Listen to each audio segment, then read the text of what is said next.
Hallelujah. प्रभु का धन्यवाद करते कि आज उसने हमें एक नया दिन दिया है और उसकी सामत के द्वारा ही हम बचाए जाते हैं। उसके अनुग्रह के द्वारा ही हम बनाए जाते हैं और परमेश्वर हमें भला चंगा रखता है। अगर हम पढ़ते हैं दूसरा इतिहास उसका 16 और 9 में, तो यहाँ पे इस तरह से लिखा है, क्योंकि यहोवा की आंखें समस्त पृथ्वी पर फिरती रहती है कि जिनका हृदय संपूर्ण रीति से उसका है, वो उनके प्रति अपने सामर्थ को दिखाए। हाँ मेरे प्रियो, यहाँ पे परमेश्वर की आंखें जो है वो सारी पृथ्वी पे फिरती रहती है और वह ऐसे मनुष्य को ढूंढता है कि संपूर्ण रीति से परमेश्वर यहोवा पे भरोसा करता है और उसकी सामर्थ जो है उस पर प्रकट होती है। परमेश्वर ऐसे लोगों को चाहता है कि वो संपूर्ण हृदय उसकी तरफ हमारा रहे। परमेश्वर ऐसे लोगों को चाहता है कि वो उसकी आवाज़ को सुने और उसके अनुसार अपने जीवन को चलाए। मेरे प्रियो, अगर हम इस तरह से नहीं करते तो जब परमेश्वर की सामर्थ जो है हमारे जीवन में काम नहीं करती, क्योंकि लिखा है कि यहोवा की आंखें जो है समस्त पृथ्वी पे लगी रहती है और वह ऐसे लोगों को खोजता है कि उनका हृदय जो है संपूर्ण रीति से परमेश्वर का हो। हाँ मेरे प्रियो, अगर संपूर्ण रीति से अगर हम परमेश्वर को समर्पित नहीं है और संपूर्ण रीति से अगर हम परमेश्वर के पास नहीं है, तो हम परमेश्वर की इच्छाओं को भी नहीं जान सकते और परमेश्वर की आवाज़ को भी हम सुन नहीं सकते। अगर हम परमेश्वर की इच्छा को आज अपने जीवन में नहीं जान रहे हैं और परमेश्वर की आवाज़ को सुन के अपने जीवन को नहीं बिता रहे हैं, तो हमारे जीवन में कुछ तो भी कमी है, या हमारा संपूर्ण रीति से उद्धार नहीं हुआ है, या फिर ऐसी कोई बात जो हम पे प्रभाव डाल रही है जिससे कि हम परमेश्वर से दूर होते जा रहे हैं। अगर हम बाइबल में देखते हैं तो बहुत से लोग जो है परमेश्वर की आवाज़ को नहीं सुन पाए, परमेश्वर की सामत को नहीं पहचान पाए, जिससे कि अपने जीवन में उन्होंने नुकसान और विनाश को देखा है। अगर हम देखते हैं तो परमेश्वर तो ऐसे लोगों को ढूंढता है जो उसकी तरफ अपने हृदय को लगाए रखे हैं। अगर हम अपने हृदय को परमेश्वर की ओर लगाए रहते हैं तो हम जरूर से परमेश्वर की आवाज़ को सुन पाएंगे और अपने जीवन को उसके अनुसार चला पाएंगे। पर अगर हमारे जीवन में अगर कोई दूसरी बातें प्रभाव डाल रही है, तो हम परमेश्वर की इच्छा को कभी नहीं जान पाएंगे और परमेश्वर की सामत को भी हम कभी नहीं देख पाएंगे। तो आज हम देखेंगे कि क्यों हम परमेश्वर की सामत को देख नहीं पाते, क्योंकि बहुत सी बातें हमारे जीवन में रुकावट है। उसमें से हम पहला बात देखेंगे, सांसारिक स्नेह। अगर हम संसार से प्रेम कर रहे हैं और संसार की बातों को हम प्रिय जान रहे हैं, तो हम परमेश्वर की बातों को कभी नहीं जान पाएंगे। परमेश्वर की आंखें जो ऐसे लोगों को ढूंढ रही है जो संपूर्ण हृदय उसकी तरफ हो, वो परमेश्वर उन लोगों को नहीं ढूंढ सकता। क्यों? क्योंकि संसार की बातें हमारे जीवन पे प्रभाव डाल रही है और संसार के स्नेह पे हम चल रहे हैं, जिससे कि हम परमेश्वर की इच्छा को पूरा नहीं कर रहे हैं।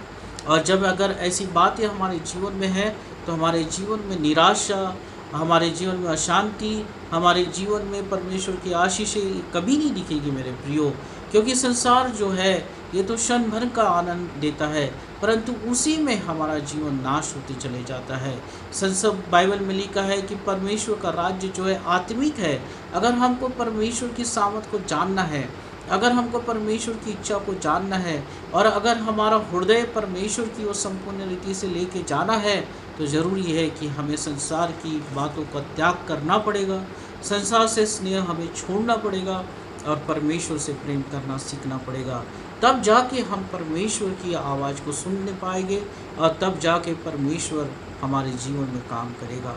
अगर हम दूसरा कारण देखते हैं कि हम परमेश्वर के करीब क्यों नहीं जा पाते, तो हम देखते हैं कि अशुद्ध अभिप्राय। हमारे मन में बहुत सी ऐसी सोच होती है जिससे कि हम परमेश्वर के पास नहीं जा पाते। अगर हम गिनती की पुस्तक में अगर हम देखते हैं बिलाम नबी को, तो वो एक भविष्यवक्ता था। परमेश्वर से उसने प्रार्थना करी और परमेश्वर ने अपनी इच्छा को उस पर प्रकट किया और परमेश्वर ने उसे आज्ञा दिया था कि उन जो उसके घर में जो सेवक लोग आए हैं बालाक राजा के, उसके साथ न जाना। परंतु बिलाम जो है अपनी इच्छा को परमेश्वर के सामने प्रकट करता है और अपनी इच्छा के अनुसार वो उन सेवकों के साथ चले जाता है। परमेश्वर ने कहा कि इस कार्य को तू न करना, परंतु बिलाम नबी ने वैसा ही किया। हाँ मेरे प्रियो, अगर परमेश्वर जो हमसे कहता है अगर उसके अनुसार हम अपने जीवन में नहीं करते हैं तो हम परमेश्वर की सामत को कभी नहीं देख सकते। हमने जैसे वचन में पढ़ा कि यहोवा की आंखें पृथ्वी में ऐसे लोगों को ढूंढती है जो संपूर्ण हृदय से परमेश्वर के पास जाते हैं। परमेश्वर हमको कभी ढूंढ नहीं पाएगा, क्योंकि परमेश्वर जो है, जो हमसे कहता है वो हम नहीं करते, परंतु जो हमको समझ में आता है, जो हमारी इच्छा होती है, वही हम अपने जीवन में करते हैं। और बिलाम नबी ने ऐसा ही किया। जबकि बालाक राजा ने वो बिलाम को ये कहला भेजा कि जो कुछ भी तू करेगा उसके अनुसार मैं तुझे धन दूंगा, और जो तू जैसा चाहेगा वैसा मैं तेरे साथ करूँगा। और वो उस लालच में चले गया, परंतु परमेश्वर को भूल गया और परमेश्वर की सामत को भूल गया और अपनी इच्छा को अपने जीवन में पूरा किया। मेरे प्रियो, ऐसा ना करे। परमेश्वर जो चाहता है वो करे और परमेश्वर की इच्छा के अनुसार करे। परमेश्वर आपको सामर्थ देगा, परमेश्वर आपको अपनी इच्छा को प्रकट करेगा और आपकी अगुवाई हमेशा करते रहेगा।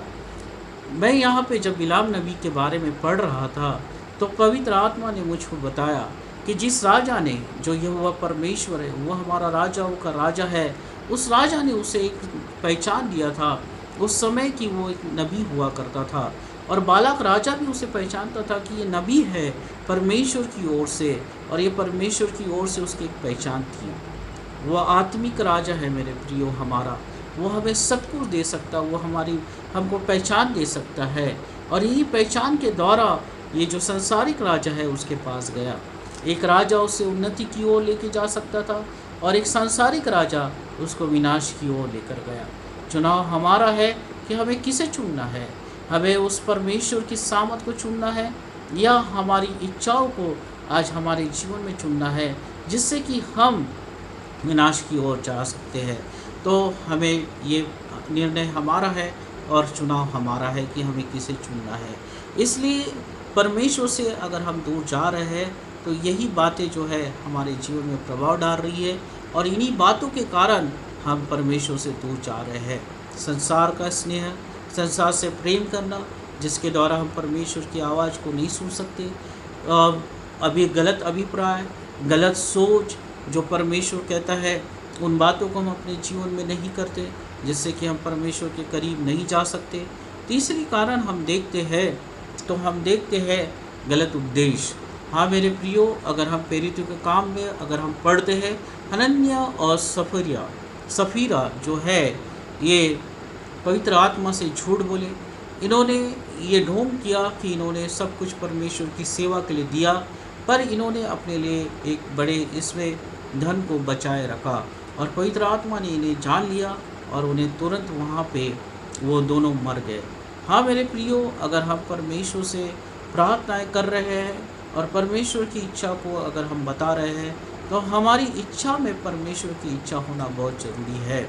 हमारे उद्देश्य सही होना ज़रूरी है, हमारी सोच सही होना ज़रूरी है, हमारी प्रार्थना का उद्देश्य होना ज़रूरी है, हमारे सोच में कहीं पे भी स्वार्थ नहीं होना है। अगर ऐसी बातें अगर हमारे जीवन में है तो हमारी प्रार्थना कभी नहीं सुनी जाएगी और परमेश्वर कभी उत्तर नहीं देगा। परंतु परमेश्वर कहता है, बिलाम नबी से कहा कि तू मत जाना, तू उस कार्य को मत करना जो मैं तुझे नहीं करने के लिए बोलता। उसने वही काम किया जो परमेश्वर ने नहीं बोला। उसने अपनी इच्छा के अनुसार वो किया और अपने अंत को उसने अपने विनाश को अपने जीवन में लेके आया। संसार का स्नेह हमारे जीवन में विनाश को लेके आएगा मेरे प्रियो। झूठ विनाश को लेके आएगा और परमेश्वर अपनी इच्छा को कभी हमारे जीवन में पूरा नहीं करेगा। पर अगर हम परमेश्वर की इच्छा के अनुसार चल रहे हैं और परमेश्वर जो कुछ हमसे कहता है उसकी आवाज़ सुन के अगर हम अपने जीवन में कर रहे हैं, तो बाइबल में लिखा है कि जब यहोवा परमेश्वर इस पृथ्वी पे ऐसे लोगों को ढूंढेगा जो संपूर्ण हृदय से उसके है, तो वो आपको ज़रूर से पाएगा। वो इस पृथ्वी पे आपको ज़रूर से पाएगा और अपनी सामत को आप पे उड़ेलेगा, अपने आशीष को आप पे उड़ेलेगा, आप पे वो संपन्नता के जीवन को आपके जीवन में उड़ेलेगा। क्योंकि जब उसने अपनी आंखें इस पृथ्वी पे लगाई, तब आपको उसने पाया कि संपूर्ण हृदय से आप उसके साथ हैं।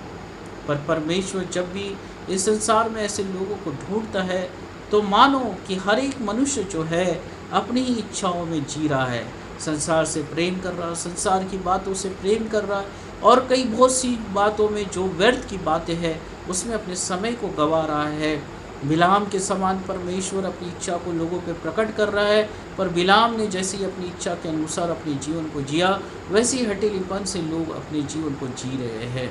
हनन्याह और सफीरा के समान लोग झूठ बोल रहे हैं, जिससे कि परमेश्वर की सामत उनके जीवन में काम नहीं कर रही है। वो रो रहे हैं और वो आंसुओं में और दुखों में पाए जाते हैं। पर परमेश्वर की ये इच्छा कभी नहीं है। परमेश्वर ने आदम और हवा को कहा, जाओ इस पृथ्वी में फैल जाओ और फलो और फूलो। हाँ मेरे प्रियो, परमेश्वर ने एक बड़ी आशीष को आपके लिए रखा है। परमेश्वर आपको बढ़ाना चाहता है, दिन प्रतिदिन वो बढ़ाना चाहता है, उसकी संपन्नता में वो लेके जाना चाहता है, उसकी महिमा में वो लेके जाना चाहता है। मनुष्य को परमेश्वर को और करीब से महसूस करने की आवश्यकता है। पर अगर हम इन सारी बातों को अपने जीवन से निकालते हैं और अपने जीवन से उन सारी बातों को छोड़ते हैं और ये निर्णय लेते हैं कि परमेश्वर हम तेरे साथ चलेंगे, तो परमेश्वर आपके साथ हो लेगा, आपकी अगुवाई करेगा। जब मूसा मर गया था और इज़राइल के लोगों की अगुवाई करना था, तब यहोशू के पास परमेश्वर का वचन पहुंचा। परमेश्वर ने कहा कि ये व्यवस्था की पुस्तक से तेरा चित्त कभी ना हटे, ना तू बाएं देखना ना दाएं देखना, परंतु तू अपने हृदय में इन बातों को बसा लेना।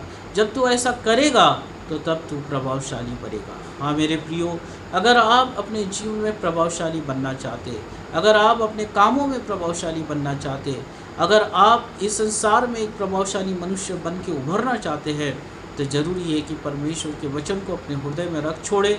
बिलाम के समान अपने हृदय को हटीला न करे, अपनी इच्छा के अनुसार न चले। हनन्याह सफरिया के समान स्वार्थ में न रहे, संसार से स्नेह न करे। और जब आप ऐसा करेंगे तो पृथ्वी से परमेश्वर की आँखें आपको ढूंढ लेंगी और आप पे अपनी सामत को उंडेलेंगी।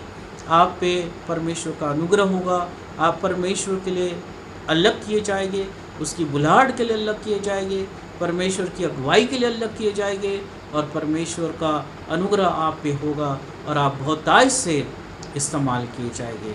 तो आज हम निर्णय लें कि हम परमेश्वर की आवाज़ को सुने, अपने स्वार्थ को छोड़ दें और परमेश्वर के साथ चले। फिर से मैं उस वचन को पढ़ूँगा जो परमेश्वर हम कहता है, दूसरा इतिहास उसका 16 और 9 में, क्योंकि यहोवा की आँखें समस्त पृथ्वी पर फिरती रहती है। हाँ मेरे प्रियो, परमेश्वर स्वर्ग से इस पृथ्वी पर देखता है कि कौन सा मनुष्य उसके पास है, अपने हृदय को संपूर्ण रीति से कौन उसके पास लेके आता है। और आगे कहता है कि जिनका हृदय संपूर्ण रीति से उसका है, वो उनके प्रति अपने सामर्थ को दिखाएगा। अगर आज आप परमेश्वर की सामर्थ को देखना चाहते हैं, अगर आज परमेश्वर की संपन्नता को अगर आप देखना चाहते हैं, संसार में एक प्रभावशाली मनुष्य बन के उभरना चाहते हैं, तो ज़रूरी है कि आप अपने संपूर्ण हृदय को परमेश्वर के पास लेके आए। आप पे परमेश्वर अपने वचन के अनुसार काम करेगा और आपके जीवन में बड़ी आशीष को लेके आएगा। तो आइए हम निर्णय लें कि आज से हम परमेश्वर के साथ चले, अपना हृदय परमेश्वर को दें और इस वचन के अनुसार परमेश्वर आज आपको बहुत ऐसे आशीष दे। आइए हम प्रार्थना करेंगे। धन्यवाद हो परमेश्वर, तेरी स्तुति हो, प्रशंसा हो प्रभु। समय परमेश्वर तू ऐसे लोगों को ढूंढता है इस पृथ्वी पे कि जो तेरे है, संपूर्ण हृदय से तेरे है परमेश्वर। उनके हृदय में कोई भी चीज़ें वो वास नहीं करती है, संसार की कोई भी बात उन पर प्रभाव नहीं डालती है, परंतु वो तेरे लिए जीते हैं और तेरे लिए सोचते हैं। तब जाके परमेश्वर तू अपनी सामर्थ को उनके जीवन में प्रकट करता है और उनके जीवन में महान कार्य को करता है। तो प्रभु आज तेरे लोगों के जीवन में तू महान कार्य कर परमेश्वर, उनके हृदय को तू स्पर्श कर प्रभु, तेरी आवाज़ को सुनने पाए परमेश्वर पिता, तेरी इच्छा के अनुसार चलने पाए प्रभु, और तेरी सामर्थ तब तू प्रकट कर और उन्हें उन्नति की ओर, सफलता की ओर, चंगाई की ओर परमेश्वर, एक प्रभावशाली मनुष्य की ओर तू उन्हें लेके जा। और परमेश्वर तेरी पवित्र आत्मा की तू अगुवाई दे, जैसा यीशु के साथ तू रहा और तूने अगुवाई किया, वैसे ही तेरे लोगों की अगुवाई कर और संपन्नता और आशीषें उनके जीवन में उंडेल परमेश्वर। हर एक बीमारियाँ तू दूर कर प्रभु, और परमेश्वर तेरी इच्छा के अनुसार उनके जीवन में काम कर। धन्यवाद करते प्रभु, यीशु के नाम से इस प्रार्थना मांगते, सुन और कबूल कर। आमीन आमीन। परमेश्वर आप सबको आशीषित करे।